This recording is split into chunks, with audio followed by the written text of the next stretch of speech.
governance, particularly governance in Polkadot, but I want to give some background to that, and a little bit, if there's time at the end, on some of the other sort of technical directions that we're going in on the project. It's actually somewhat prescient that Vitalik ended with mentioning the further levels of abstraction that the Ethereum protocol can move into to become something much more sort of general purpose and upgradable over time, because that's basically what I'm going to spend the first chunk of this talk going on about. So what is it governance? What is this thing? Because it's kind of a bit of a vague thing, so I figured may as well see what the internet says governance is. There's a couple of definitions for you. Most of them come down to it's a set of rules. Set of rules about a decision usually on change of a social organization. So everything from your weekend country club to the League of Nations or the UN or whatever. And you do often find some degree of accountability or whatever mentioned in there. So pretty simple sort of set of things that we have there: system of rules, making decisions, some form of figuring out after the fact why the decisions were made. In the context of technology, the decisions that are made are typically for standards or protocols. How do we change the standard? How do we change the protocol? How do we ensure the standard continues to be useful for stakeholders? Is this mic kind of going in and out of, or is it just me? No? Okay. Just me. You can also say that governance is about figuring out the rules over the system rather than the rules within the system. So the rules within the system can generally sort of go along all on their own, but the system itself is a different set of rules, because those sets, the rules that govern the system itself are executed or enacted in terms of the framework that the system sits in, not its own interior logic framework. So, for example, if we were to take Bitcoin, then Bitcoin has a set of rules that govern how Bitcoin transactions are executed. But those rules cannot govern how the Bitcoin protocol itself changes, because the Bitcoin protocol itself is based upon the system of a bunch of nodes executing particular software in order to come to a consensus over which transactions will be included in which blocks. And that in and of itself has that system can't be subjugated, as it were, to the specifics of the internal consensus. Basically, the internal consensus, the internal rules by which those transactions are executed, that doesn't have scope beyond Bitcoin's internal state. It can't tell the miners what software they should be running. Now, I think it's also important to set the expectations here. When we say governance, or we say specifically autonomous governance, we're not talking about coin voting in the same way that there's, early on, when we were just getting started with Ethereum, it was still really Bitcoin. Everything was Bitcoin. You didn't hear blockchain anywhere, right? It was always, if you went to a conference, it would be the Bitcoin conference. And I think there's still, in terms of the directions that we're talking in governance here, there's still kind of a confusion between the very earliest, most naive uses or implementations of governance and the umbrella term and everything it might one day be able to do.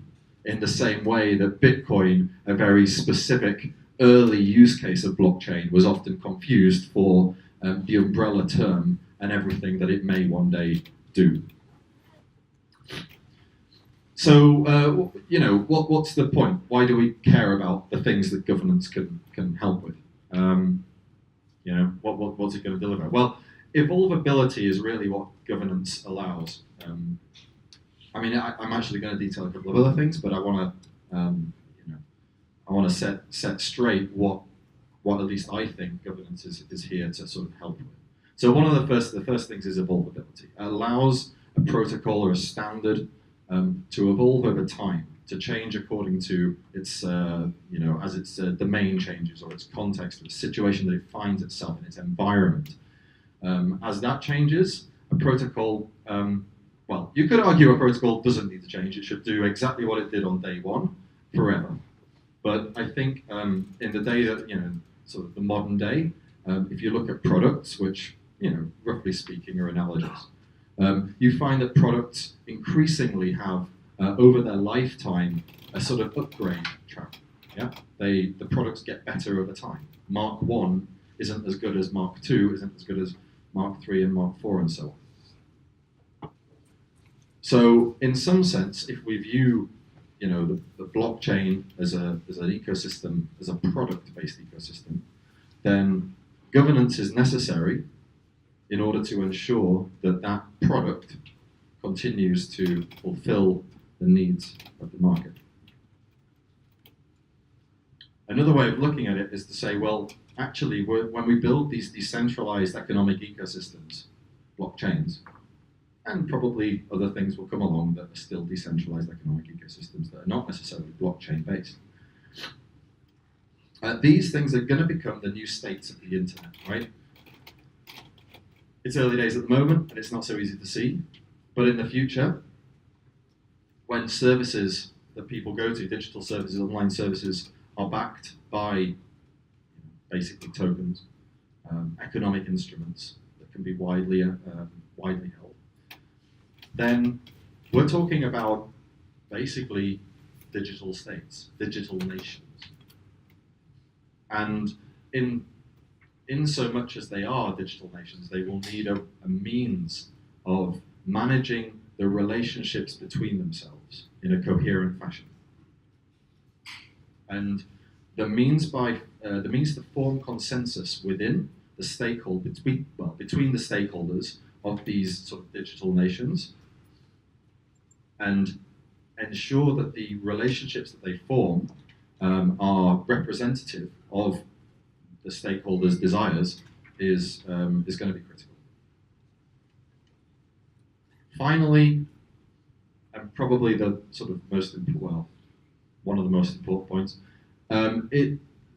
these decentralized cryptoeconomic ecosystems are going to be, to some degree they already are, very economically powerful entities. If you look at the amount of value controlled by Bitcoin, Ethereum, Ripple, well, Ripple's not such a good example. Then these things have huge market caps, and in principle, as a protocol, they have the ability to mint funds, right? To print money. Just as any nation government that has its own currency has the ability to print its own cash, so do these. And as I think I read an article, several years ago, saying that, well, if Bitcoin could form some consensus that it should just print like 0.5% of its market cap and dedicate it to marketing to get that much more exposure, then it would more than pay for itself many times over.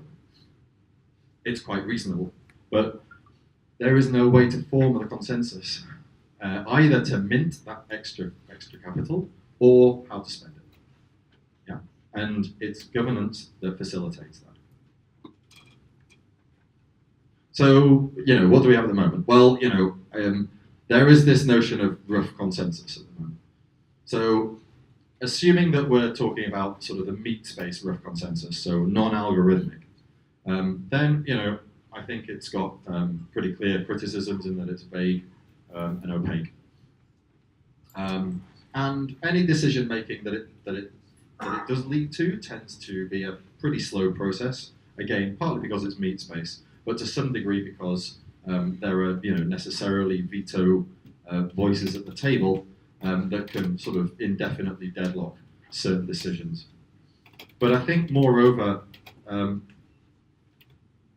it's in some sense the ability, this sort of governance method kind of equates to some degree good change and popular change, or to put it another way, bad change and contentious change.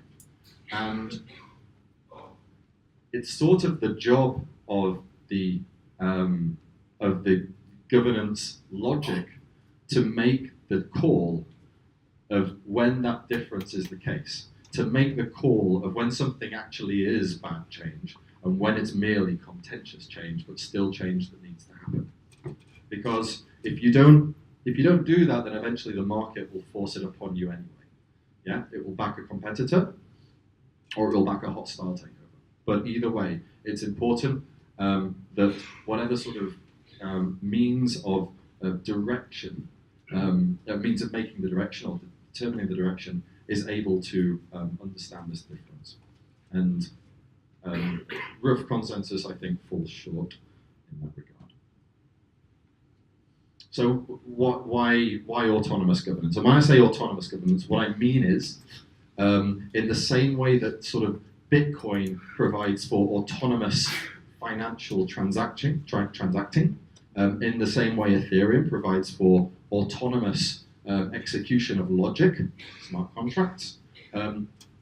When I say autonomous governance, I mean governance that is able to sort of encode and execute itself, right? It doesn't need additional, generally private third parties to come along and do something for it. So it's sort of unpermissioned governance, if you like, autonomous governance.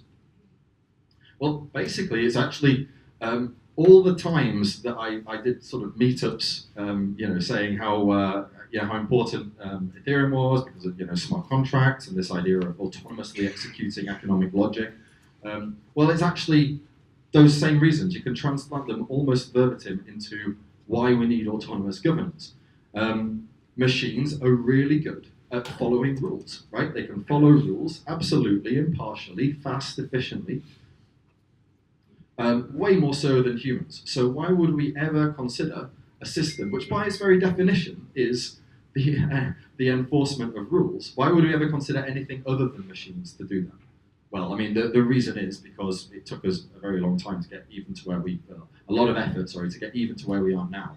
It would have taken even longer if we were to do that while building in a sort of governance system. So that's not ever going to be in version 1, but maybe it's something we should start looking towards for version 2.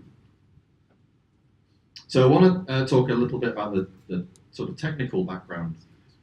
How would we do this kind of thing, this sort of digital autonomous governance? So there are the traditional model of blockchain. Bitcoin would be an obvious example.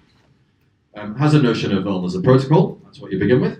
There's Satoshi, in the case of Bitcoin, sort of set forth this protocol by virtue of a C++ program that he'd written. And then there's, the nebulous crowd of indecision. Basically, it's like everyone's opinion all sort of amalgamated together in some really nebulous way. And from that form a number of forks. Lots of people sort of think, hey, my fork's a good idea, we should do that.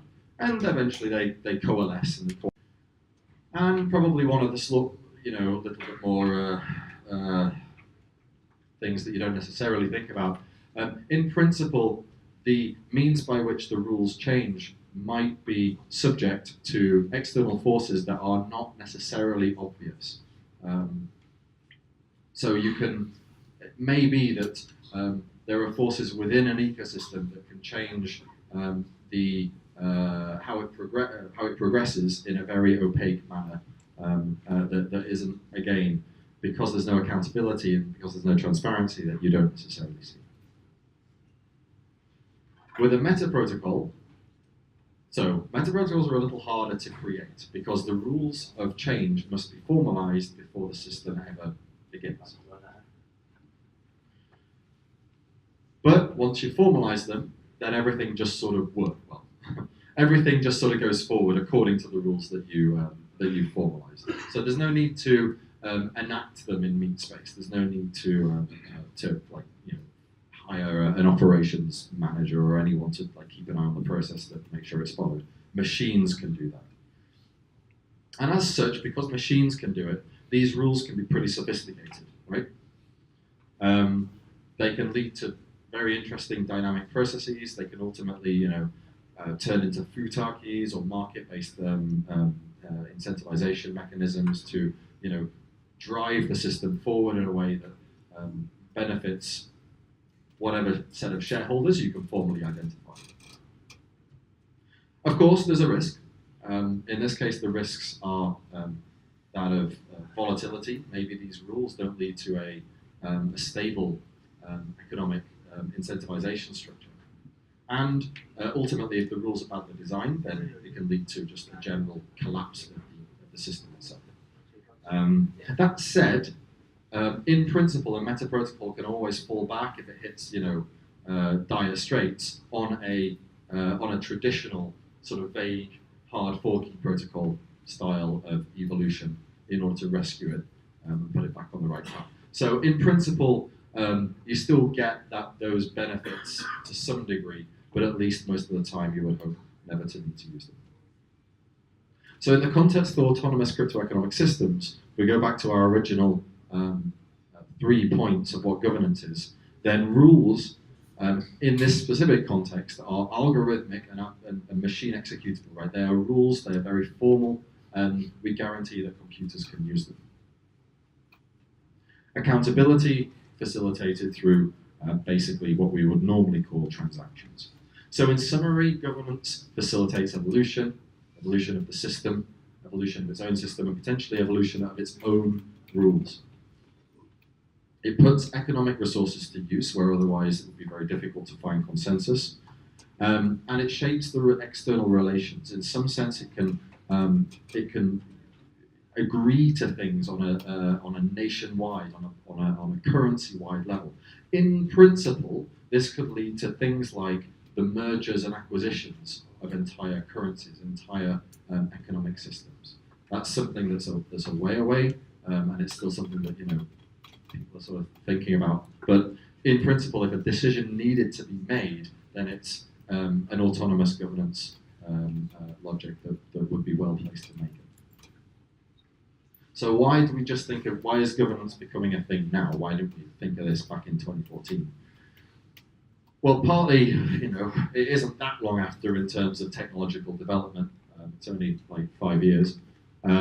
Partly, it wasn't really that obvious that we needed anything back then. Upgradability wasn't something that was at the forefront of our minds. We just sort of said, hey, we'll do a hard fork, it'll be fine. But it sort of turns out that's actually a bit of a pain to arrange. So, and precisely which ones to do and which not to do is it turns out something contentious that it would be good to have some clear rules for.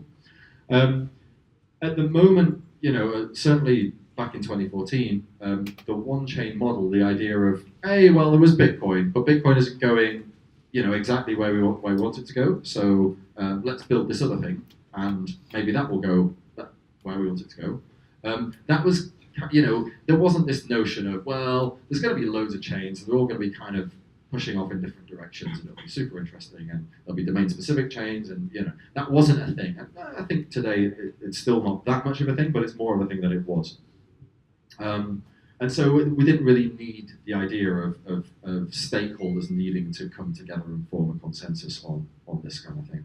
And finally, there was some skepticism in general of things like printing additional tokens from your currency ecosystem in order to fund endeavors to push forward adoption or whatever. It was, I think, at least the voices I heard from the Bitcoin ecosystem kind of didn't think it was a very good idea. So, to take a bird's eye view, how will people look at this in the future? 100 years down the line, how will people look at the entrance of governance? How will it change the general ecosystem? I think these initial blockchains will be looked upon almost like rocks, in that they don't move. They have their purpose. They kind of sit on the ground. You can kick them, but they won't get up and walk off. They're not living entities, right? I think governance sort of alters the fundamental nature of these things from passive to active. They're no longer this passive rock, but they're an active player in their world, in their environment. They can make decisions and they can interact as a cohesive entity. And that has all sorts of interesting repercussions. It basically means that, in some sense they have an artificial amalgam of a spokesperson. Yeah, particular decisions can be put forward, proposals can be put forward in order to allow these economic entities, these huge behemoths worth billions of dollars, to actually put forward a voice on matters, to govern external relations, to take action in their world, in our world. And that becomes, that turns them into something quite different. And where it will go, I'm not sure. That's why I put the ... dots. It's very difficult to predict. Maybe no one will care. Maybe they won't make any statements. Maybe it will just be, the functionality will be there. They'll wake up, but they'll just continue sleeping. I doubt it. I really do. I think actually these things are gonna sort of spring into life sooner or later, and it will be very interesting to see what they do. Okay, so that's the first bit of the talk. So I wanted to give some background on governance and why I think it's actually worth bothering about at all. So the next thing is just talking a little bit about the governance in Polkadot, autonomous governance in Polkadot.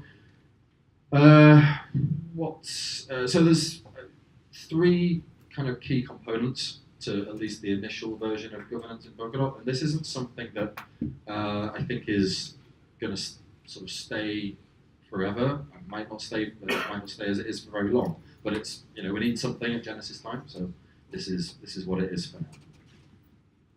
I hope it doesn't turn into the sort of Boeing 747 of governance, because it would be nice to see it adapt and evolve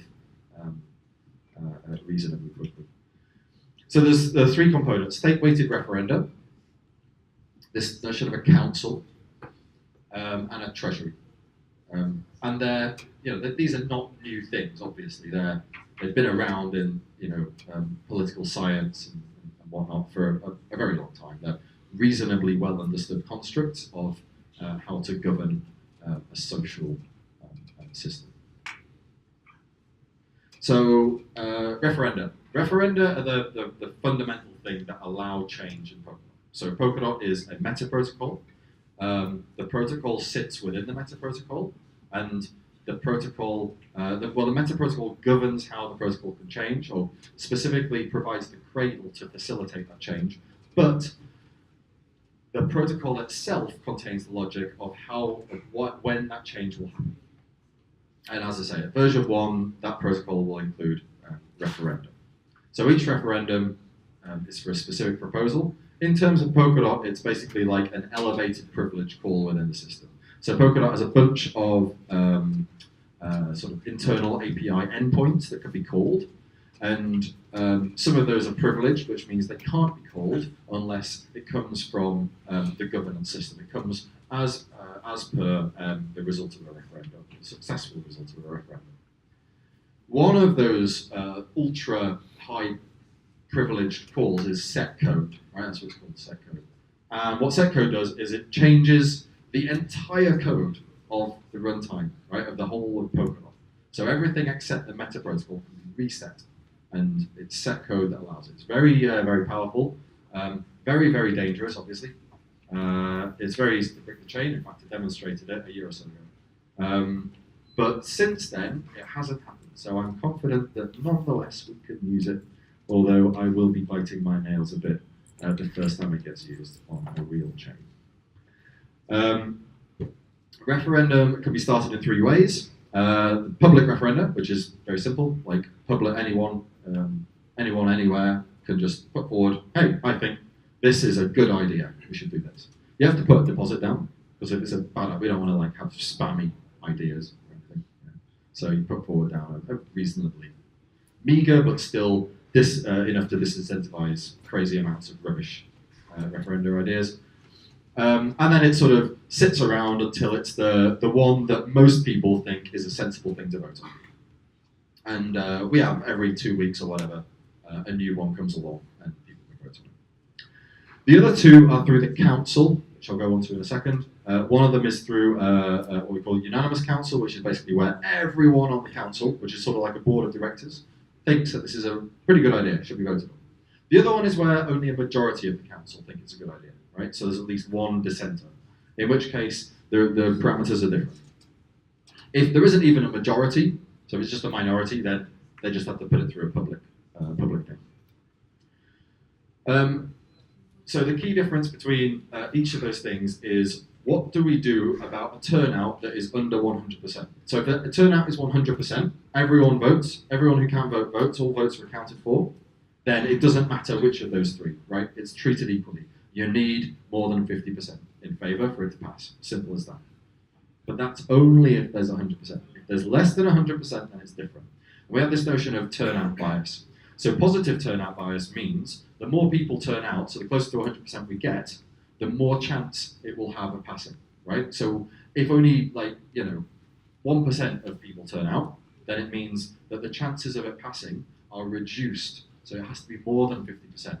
And here are a couple of the numbers. So at 25% turnout, then you need 2/3 of approvals before it will pass. Right? And as it goes up to 100 from there, then you need closer to 50%. At 100, it's the same. It's 50% in all cases. Negative is just the opposite. So negative turnout bias means it will, by default, it passes. Yeah? And the more people turn out, then the closer to 50% of dissenters, the closer to 50% of dissenters that you need, no, the other way around. The closer to 50% of approvers that you need in order to ensure that it does indeed pass. So the role of the council is to ensure that referendums that get voted on are sensible. You know? They're the ones that sort of put forward reasonable proposals and the ones that they think will pass. It's a little bit like a parliamentary democracy, right? So governments in power typically are the ones to control the most of the timetable of the legislature. So they're the ones that sort of put forward which bills they think should get voted on. It's a little bit like that. So the council sort of puts forward bills that it thinks it will pass or it should be voted on, and then it still has to go to a referendum before it's actually stamped. Council is also there to ensure that any dangerous or malicious proposals that somehow get through are either delayed or just cancelled. And they're also there to ensure that, in some sense, sort of mathematically, they represent passive stakeholders, which is to say that they represent, they only have power insofar as there isn't 100% turnout. If there's 100% turnout, then the council wields no real power in terms of voting. The council's elected through a rotating approval vote, which I'll go on to in a second, and they essentially look after the timetabling of the motions. So the motions that council puts forward, they don't have any specific limits to what they can timetable. They can just schedule things as they think it should be voted on. At Genesis, probably going to be like 6 to 12 people on the council, but that will increase over time as more and more people sort of get involved. Don't want to sort of start it off too many. And the population of the dot holders in general vote for council members. So how does this rotating approval vote work? Basically, like every 2 weeks, which would be for 26 council members with a 1-year period, a new council member or a new seat is elected. So in this case, we only got 6 seats, but this would mean that each seat would be 12 weeks, right? So every 12 weeks, you re-vote. That seat comes up for re-election. An approval vote. So approval voting is basically like a Boolean voting, but where you can choose as many candidates as you want. So you don't list them in order of priority or anything like that, but you can basically tick as many boxes on the ballot paper as you want. If you tick all of them, there's not much point. It's just the same as ticking none of them. But usually you'll tick either one of them, all but one of them, which basically says, I don't care who gets in apart from this guy, or maybe half of them if you think half of them are good and the other half maybe not so much. The interesting thing is that although only one candidate is elected each round, the runners-up, let's say the next 10 with the most approval votes, they stay on, right? They keep their votes until the round after. Yeah, assuming that the voters don't change their mind, of course. The other thing to note is that if as a voter, none of my candidates get elected, gets chosen, so the one who was chosen isn't the one that I voted for, then my stake, my votes, minus a little bit of decay, continue to the next round. And what this does is it ensures that there's a degree of proportional representation, right? So the council will ultimately be roughly proportionally representative of the desires of the stakeholders. Yeah. But the nice thing is that the council is also continuous. Because only one member changes at a time, there's a sort of ability to keep a fluid decision-making operation. As opposed to like if the council's entirely re-elected, then you've potentially got a fairly substantial cliff edge where existing competence is lost as new members come on. So this just gives you an idea of between two rounds, so 2 weeks apart. In this case, I think it's candidate C wins that first round, so they go through with 123 sort of votes. The second round, because it turns out Gavin Ryan didn't approve of candidate C, then Gavin Ryan keep their votes with a little decay factor, and because of that, candidate D ends up being the one who gets elected in the second round. Even though the actual number of votes candidate D got is not as high as probably one of the others, they still get elected because the older unused approvals counted in this new one. So overall abilities of the council, proposing referendum, capacity coordination. They can veto proposals once. Every council member has sort of a veto that they can do. If the same proposal makes it through again, then they can't veto it anymore. The council has negative turnout bias if it's a unanimous. So if it's a unanimous proposal, all the members of the council think it's a good idea, then it becomes basically this thing where you've actually got to have a fair amount of turnout or a really high degree of disapproval before a referendum, the referendum won't pass. And there's some graphs. Okay, so that's the end of the Polkadot governance stuff. The only other thing I wanted to mention this talk is this thing. So Trust Wormholes is probably a little bit over the top in terms of naming, but it's nonetheless a fairly important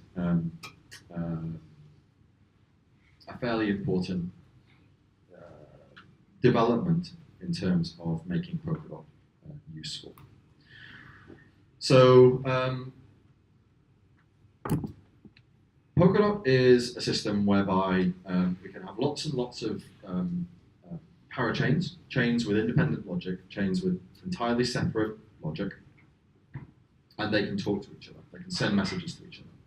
And one of the things that we guarantee, there are two guarantees basically that the Polkadot system will make for parachains. One of them is that no parachain will ever be reverted without all of the parachains all being reverted, right? So if ever a block is reverted on one parachain, basically it never happened at all, not in the entire system. It was reverted for everyone, no one remembers it. And that's critical because the security apparatus is shared between the parachains. Otherwise, they wouldn't be able to talk to each other without sort of additional logic to manage that trust, to manage the possibility of reversion. Basically, you need to start checking what the economic security guarantees are on any chain that sent you a message saying that it had burnt tokens and you should mint them in the case of a token transfer operation. And that would just generally be problematic, and you'd start having to create sort of secondary chains, sort of master chains that retained all of the central banking things for tokens or whatever else for any other use cases that had huge amounts of economic security and that all of the chains could trust, which starts to get a bit horrible and certainly removes from the idea of each of the parachains being independent. The second thing that it guarantees is that the logic on the parachains will be properly interpreted.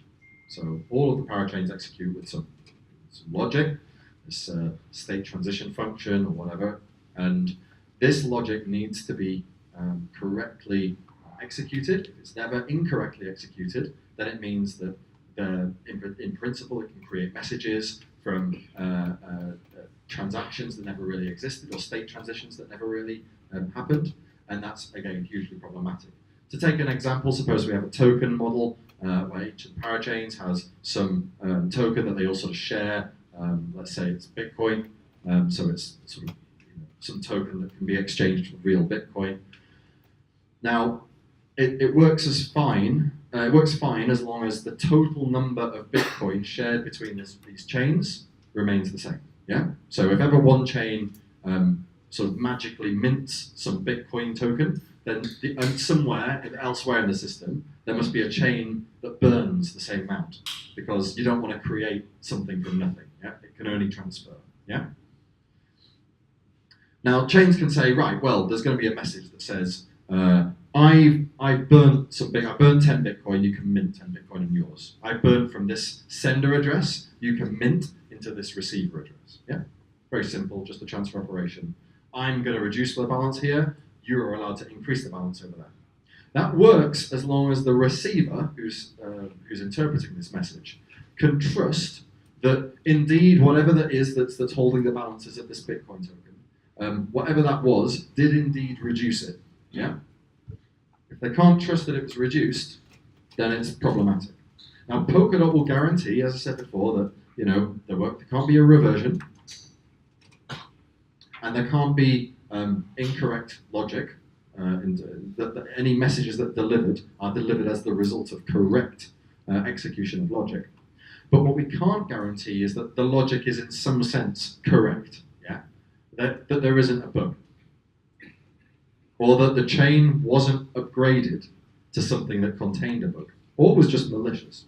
The chain wasn't upgraded to something that allowed these messages to be sent without the according state transitions that the receiver was assuming would be the case. So what do we do? It's hard. There are two possible things. First is that we say, right, well, whenever we interpret a message from a chain, we only act upon it if we've audited the chain. We know that the logic is correct. We know that it will only send us I've burnt some tokens, you can mint tokens, if they really, really did burn those tokens. Yeah?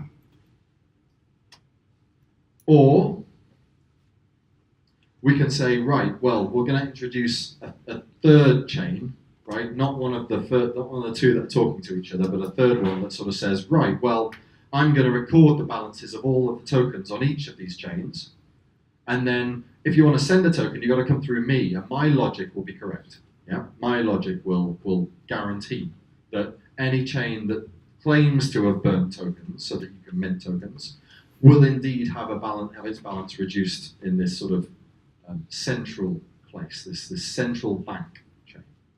That's actually how Cosmos does it. So Cosmos has the hub chain that does all this stuff. But for Polkadot, it's sort of like we don't really want to introduce an additional chain in order to do this, because it's kind of the cool thing of Polkadot is that the chains actually execute logic and can be trusted to execute it correctly, right? We've got the ability to state that they won't be reverted. We've got the ability to state that they all have the same economic security guarantees. So surely, they should just be able to send a message. What do we do? Well, this is where this very good, interesting development comes in. Now, this isn't one of my inventions. This comes from a guy called Reddit, a guy called /u/Tamar1, I think his name. And what it is, it basically says, rather than having a separate sort of third parachain whose logic is trusted by everyone, we'll have a piece of logic that just sits on its own in the middle, single piece, but that gets executed within the context of parachains, of each parachain. Yeah. So this logic is almost like it's part of the parachain, like a library function, but it's a protected library function. So the parachain can call into it in a synchronous fashion because it's part of its executing environment. It's not a separate parachain. It sits within each parachain, but they're separate instances of the same logic. They have their own individual storage, state, they manage their own state, and they have their own endpoint as well, so that they can talk to each other. So if this guy on Parachain B receives a message saying, hey, I burnt 10 Bitcoin tokens, you can mint 10 coins on your end, that message goes directly between these two. The chains, in some sense, talk to each other, but they talk to each other through this logic. And the logic is the same on both sides. So when this guy receives the message, he knows that, or she knows, or it knows that it's been created by something that's executing with the same logic arrangements. Yeah, it knows that it could never have been faked. Polkadot guarantees that the logic will be followed correctly, but we can now trust that it's the same logic that the receiver has. So any bug in this logic would be a bug on both sender and receiver, and we'll assume for now that, well, this particular piece of code is sufficiently small and has been audited by everybody, and probably no bugs because it's isolatable. It's not subject to individual parachains trying to upgrade it. Now these messages, even though they're separate instances, they're instances of the very same code, they can only communicate in an asynchronous fashion, much like all of the other parachains. So they can kind of send a sort of message, a transaction over, and it will sort of budge around in the relay system until it makes its way through the buffering and ends up at the receiver chain. But that's fine because we don't care so much about how long it takes for the message to go there. What we care about is the fact that we can, we know that there will be, we can trust our assumption on what happened in terms of the sender logic. The parachains themselves are free to use this in a synchronous fashion, or use each individual instance of it in a synchronous fashion. And so they can sort of say, hey, did any coins arrive for me today? No coins today. Sorry. Or yes, lots of coins to this account, some to that account. And it can also say, hey, send those coins over to Parachain A, please. Use this account balance. They don't send them themselves, rather they go through and get this logic to send them for them. So the sort of name I quite like, other than Trust Wormholes, which is, as I say, a little bit at the top, is SPRING. Shared Protected Runtime Execution Enclaves. So these are kind of like enclaves of code. They're shared because the code is shared between each parachain. It's identical code, but they're protected in that they have their own protected endpoints and storage. They exist within the parachain's runtime, and they in the execution environment of it. Now the cool thing is that even when parachains upgrade, these bits of logic fragments and their storage, they stay the same. Yeah? So parachain can upgrade freely, but it doesn't need to sort of prove that it's going to handle certain cross-chain activities in the same way, because it won't be able to upgrade or have any effect whatsoever in that matter over these fragments, these enclaves. Okay, that's the end of the talk. I hope you enjoyed it.